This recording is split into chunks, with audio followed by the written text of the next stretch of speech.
Buenas tardes, mi nombre es Facundo Cuadro.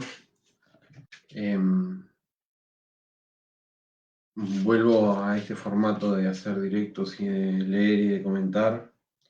Y bueno, posteriormente subir los videos a mi canal de YouTube y a mi canal de Telegram, que es t.me/pensamiento de ruptura en el buscador.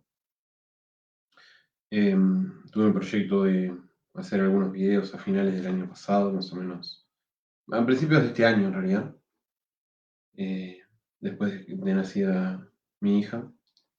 Pero bueno, en realidad el trabajo me ha comido muchos tiempos. Y si bien he publicado algunas cosas en este tiempo y participado en algunas instancias, bueno, este formato de lectura y de estudio no lo había retomado y bueno, quiero hacerlo con un texto que está en este libro de Jorge Abelardo Ramos, Adiós al coronel y otros escritos críticos sobre el radicalismo, Jauretche, Mariátegui, etc. Que es un libro muy interesante. Abelardo Ramos es un pensador muy interesante. Tiene una crónica del golpe militar a Isabel Perón, crónicas de prensa de ese momento. Y lo que también tiene unos textos sobre Mariátegui que son muy interesantes y sobre el gobierno revolucionario de Perú. Pero lo que voy a leer es un prólogo que escribió para este libro de Luis Alberto Herrera para la edición de Buenos Aires de Eudeva, acá está, de Eudeva de 1975, de la misión Ponsonby, que bueno, la reproducen acá. Y yo la tengo en pantalla y la voy a pasar en la pantalla y la vamos a escuchar. La voy a leer. ¿Por qué voy a leer esto y hacer algún comentario? Porque tiene relación directa con algo que he intentado estudiar y que he publicado un texto que está en mi perfil de Facebook y está publicado en la página geopolítica.ru sobre la geopolítica de Uruguay. Entonces esto nos va a permitir entender las bases geopolíticas de Uruguay, o por lo menos dar luz un poquito hacia ahí. Agrego esto y voy acá. De Ponsonby a Herrera. La misión Ponsonby reviste un doble interés. En primer término, exhibe una impresionante cantidad de documentos copiados en el archivo del Foreign Office de Londres, del que brota elocuentemente el papel decisivo desempeñado por la diplomacia inglesa, en especial por Canning y Ponsonby, en la creación del Uruguay como Estado independiente. En segundo lugar, la obra arroja una luz peculiar sobre la historia de las ideas políticas en la sociedad uruguaya y, sobre todo, acerca del pensamiento de un célebre caudillo político de la tierra purpúrea, Luis Alberto Herrera. Durante varias décadas, hasta su muerte en 1959, Herrera fue la figura central del viejo Partido Nacional o Blanco. Su autoridad en dicho movimiento, que participó varias veces en el gobierno de su país, sin lograr triunfar electoralmente nunca, salvo en el último año de la vida de Herrera, fue inmensa. Era un hombre de vasta ilustración histórica y un astuto jefe político a la criolla. Había montado a caballo en su juventud en las guerras civiles junto al legendario Aparicio Saravia y remontado caballadas en las estancias próximas a la frontera en medio de un remolino de lanzas. Pero también había almorzado pulcramente en el Palacio de Buckingham con el rey Jorge V de Gran Bretaña y emperador de la India. Herrera era el prototipo de gaucho y doctor, característico de las pampas regadas por el Plata en una época desaparecida para siempre. Había iniciado el revisionismo histórico en su país con El drama del 65, donde examina la política del mitrismo porteño y el aniquilamiento del Paraguay. En la guerra del Chaco militó en las filas del ejército paraguayo, pues creía en la unidad de destino de paraguayos y orientales y temía una nueva catástrofe sobre la tierra de Solano López. Durante la Segunda Guerra Imperialista de 1939 a 1945, la Segunda Guerra Mundial, la mayoría de la clase media del Uruguay prestaba su apoyo a la causa de los aliados anglo-franco-yanquis y deseaba intervenir de algún modo en el conflicto. Herrera defendió tenazmente la neutralidad. Sus adversarios, incluidos los comunistas, lo acusaron de nazi y pidieron la cárcel para él. Se opuso, igualmente, a la instalación de bases militares extranjeras en el Río de la Plata, negó su concurso al gobierno en 1950 para enviar tropas uruguayas a la guerra de Corea, como lo exigía el gobierno de los Estados Unidos, y fue el único y declarado amigo de Perón en un Uruguay liberal, democrático y antiperonista durante la década 1945-1955. ¿Cómo se explica entonces que este libro constituya la más asombrosa apología al Imperio Británico que se haya escrito jamás fuera de Inglaterra? Para colmo, este himno en prosa al genio político de Canning lo escribe un oriental en recordación del papel jugado por Ponsonby en la creación de la República del Uruguay, lo que equivale a decir que se trata de un homenaje escrito a la fragmentación de las Provincias Unidas del Río de la Plata. Esta feroz paradoja solo puede ser descifrada a la luz de la evolución sufrida, a la luz de la evolución sufrida por la sociedad uruguaya desde la conclusión de las guerras civiles. Cuando Herrera se incorpora a la vida política de su país en la década del 90, 1890, la sombra de Artigas comienza a corporizarse. Había sido arrojado a un abismo de olvido después de la derrota a manos de los porteños y del portugués. Pero después de hundirse su proyecto de una nación sudamericana, federando las provincias, una de ellas se erigía en nación y transformaba al unificador olvidado en su héroe de bronce. Herrera forma sus ideas en una banda oriental que desde hace medio siglo se llama Uruguay. Es un país fundado con la garantía británica, que disfruta de una economía agraria floreciente incrustada en el sistema mundial de Gran Bretaña.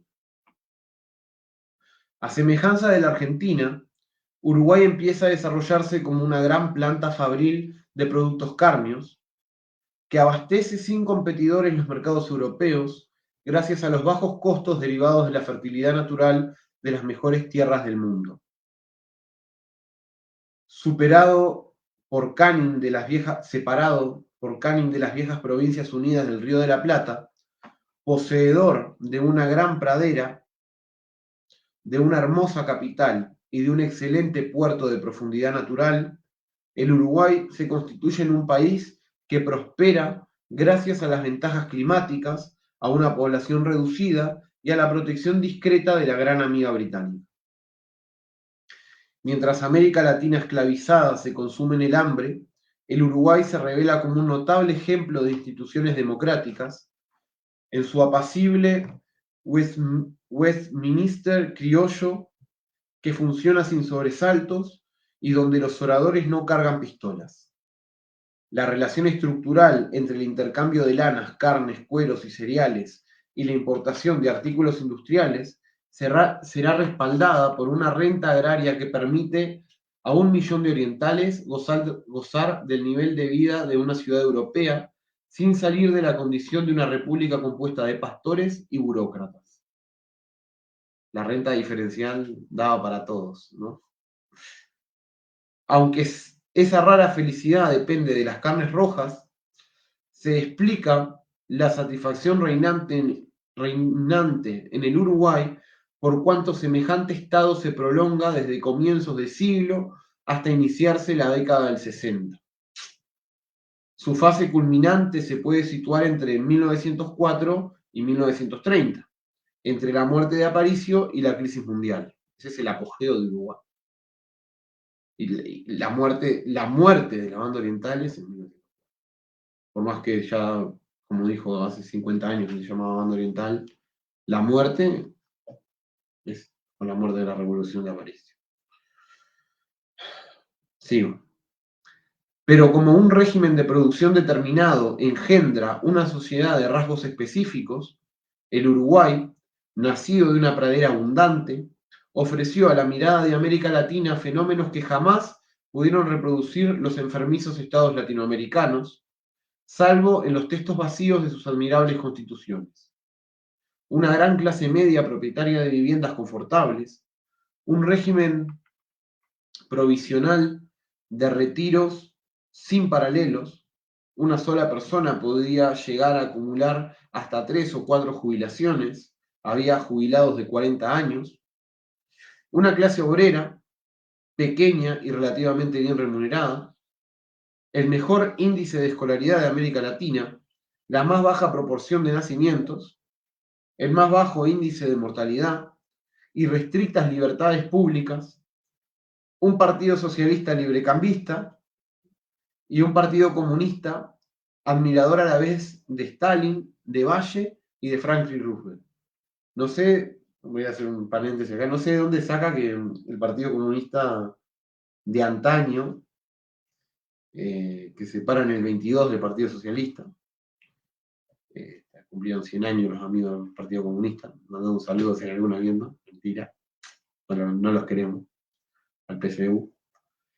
Pero no sé de dónde sacan que el PSU era admirador de Franklin Roosevelt, que el Partido Socialista era librecambista, sí, era así. Era un socialismo de 1912, un socialismo pre-revolución rusa.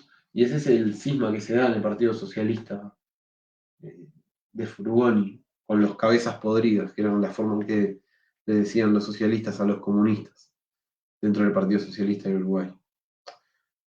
En fin, no sé de dónde saca que eran admiradores de Franklin Roosevelt. Me llama mucho la atención. En fin, supongo que por la lucha con... No lo sé. En fin. Muchos liberales extasiados emitieron la opinión de que tales maravillas eran el resultado del buen funcionamiento de las instituciones parlamentarias, que a su vez permitía la prosperidad. Jaureche, Arturo Jaureche, señaló marxísticamente, ¿quién lo diría?, que por el contrario, si las instituciones democráticas funcionaban bien, esto se explicaba por la prosperidad. Jóvenes jubilados, una rica y refinada literatura, profusión de becados por el Consejo de Cultura Británica o por el Departamento de Estado que se lanzaban a conocer el mundo, abundancia de alimentos y de libros, prensa de izquierda para satisfacer a un público ávido de información sobre las revoluciones lejanas, protección a las madres solteras, a los niños y ancianos, ley de divorcio, ferrocarriles y servicios públicos nacionalizados, hasta el expendio de leche, por poner de obra de Terra, del gobierno de Terra, mutualización generalizada de la medicina. Ese admirable Uruguay se enfrentaba pacíficamente cada 4 años en fecha electoral. Los dos partidos históricos, el colorado y el blanco, llegaron a sellar un pacto bastante simbólico de semejante sociedad. El partido triunfador se reservaba el 60% de los cargos públicos y el derrotado disponía del 40% restante. A este convenio equitativo la prensa uruguaya designaba risueñamente como el reparto de las achuras. En ese Uruguay británico, surgido de la balcanización de América Latina y de algún modo beneficiario de dicha balcanización, se formó Herrera. En procura de alguna justificación histórica escribió La Misión Ponsonby.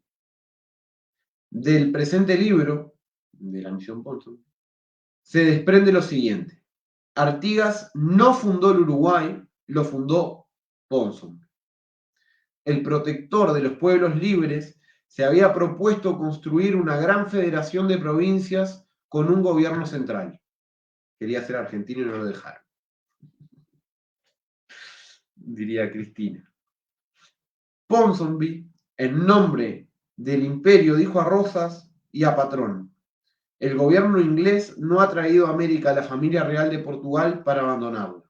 Y la Europa no consentirá jamás que 2 estados, el Brasil y la Argentina, sean dueños exclusivos de las costas orientales de América del Sur, desde más allá del Ecuador hasta el Cabo de Hornos.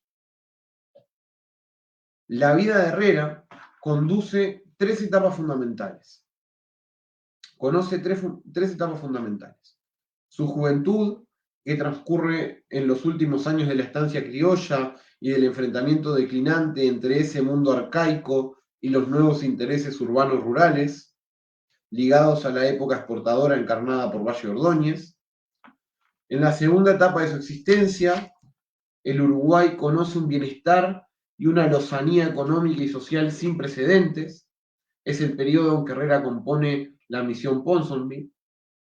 En la tercera, que es la de su vejez, luego de la prueba de la Segunda Guerra Mundial y del crepúsculo del Imperio Británico, que a duras penas puede garantizarse a sí mismo y mucho menos estaba en condiciones de garantizar al Uruguay, Herrera va cambiando radicalmente los puntos de vista que expone en la misión Ponsonby. El Uruguay posterior a 1945 aún se mantiene en pie, goza todavía serenamente del premio de su insularidad, pero ya se insinúan en el horizonte los relámpagos de una crisis irresistible. Herrera advierte la significación de los nuevos tiempos. Daré aquí un testimonio personal que excusará al lector. Conocí a Herrera en 1950 en Montevideo. Me sorprendió su simpatía y declarada estima por mi libro América Latina, un país, que el diputado peronista de origen conservador José Emilio Vizca acababa de secuestrar en la Argentina. En dicho libro me permitía designar al Uruguay como a la Gibraltar en el Río de la Plata. Afirmaba categóricamente mi convicción de que Canning había intervenido en nuestro río padre para debilitarnos y para fortalecerse. Al darme un abrazo, el viejo caudillo me dijo: cuidado, mi amigo, con sus verdades, que lo van a colgar. Sentí, en ese momento, que Herrera era otro y que el autor de la misión Ponsonby había dejado de existir en 1930. No hay nada extraordinario en ese cambio. El Uruguay se precipitaba hacia una crisis irrevocable y los jóvenes ilustrados de buena familia que se habían iniciado en las filas del Partido Socialista, intemporal y aséptico, fundarían más tarde el movimiento de los Tupamaros. Buscaban oscura y heroicamente las huellas perdidas de una vieja historia olvidada. Eran los rastros de Artigas, que montaba de nuevo a caballo y se disponía a romper en pedazos los tratados de Ponsonby. En aquel 1928, en que Herrera reúne en Londres los documentos que ahora publicamos por primera vez desde esa fecha, cada uruguayo, y Herrera, con su intuición de historiador y de político, advertía que la paz interna y el nivel de vida de la banda oriental eran una verdadera bendición, un nirvana único y deseable. Nadie quería renunciar a él. Ángel Floro Costa había titulado un libro sobre el Uruguay precisamente así: Nirvana. Ni en el Uruguay de 1928, ni en la Argentina de la misma época, podía encontrarse un solo antiimperialista inglés. En el mejor de los casos, había una legión de antiyanquis que protestaban por las tropelías norteamericanas en el Caribe. Pero Raúl Scalabrini Ortiz era impensable en 1928 en ambas márgenes. De algún modo, había una conformidad general implícita en el hecho de que las relaciones con Gran Bretaña eran tan normales como podían serlo. Faltaba la perspectiva histórica para descubrir que habían sido relaciones óptimas si se tiene en cuenta que los ingleses, en otras partes del mundo, habían empleado la brigada ligera para asumir su control directo en las regiones rebeldes. Acá nunca pasó. El dominio fue por otra parte, fue diplomático. Siempre fue una colonia feliz, Uruguay, no una colonia rebelde. Mucho tiene que ver, creo, la composición poblacional del Uruguay en principio del siglo XX, ¿no? El ser un país de inmigrantes, etc. Continúo.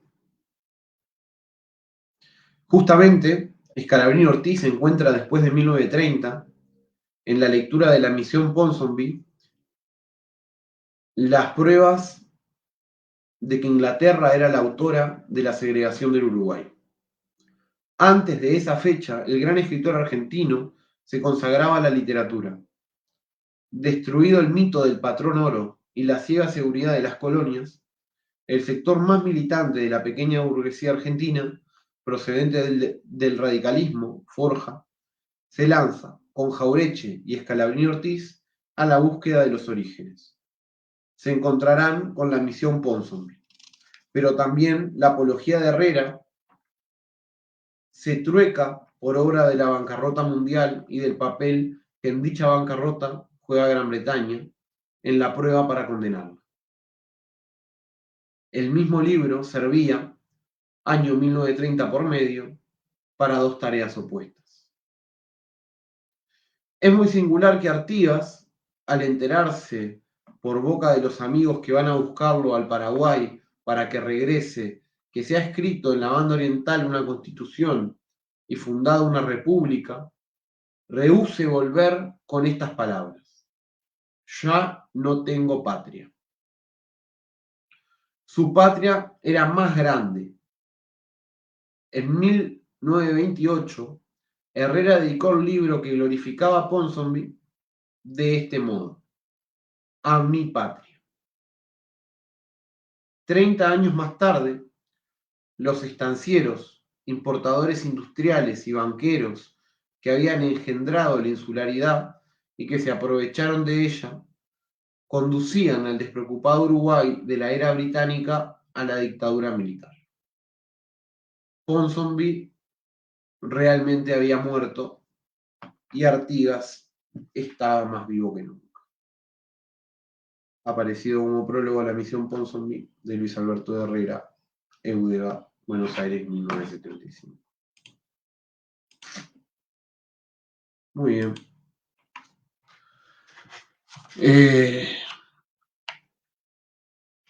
Es como conclusión: Jorge Abelardo Ramos, Adiós a Coronel y otros relatos. Como conclusión, para entender el papel de Uruguay como la Suiza de América en el siglo XX, hay que entender la geopolítica del Uruguay en ese momento. El papel que tuvo Uruguay como colonia feliz y el papel que cumplió la renta diferencial de la tierra y la burocratización del bajismo para la consolidación de la clase media del Uruguay. La cuestión es, bueno, ¿qué queda hoy en día de eso? ¿Y cuál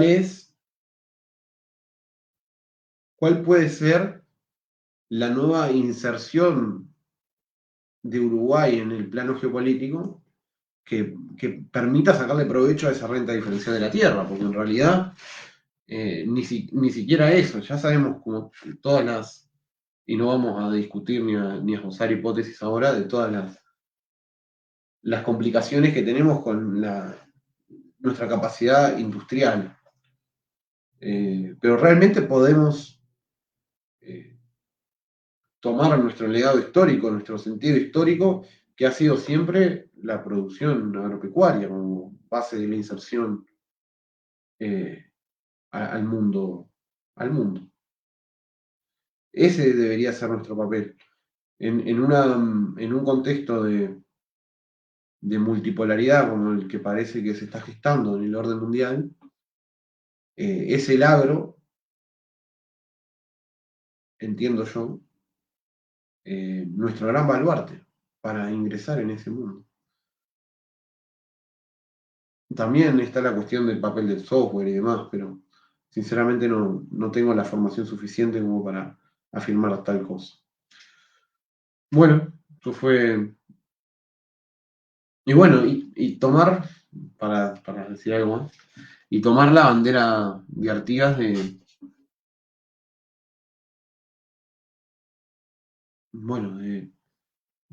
la defensa de los infelices y de la unión con los pueblos hermanos. No creo que haya otro sentido para el Uruguay. Lo que tenemos que buscar en Uruguay hoy en día es el sentido, y no creo que haya otro sentido para el Uruguay. Dejo esto por acá. Jorge Leonardo Ramos. Un saludo.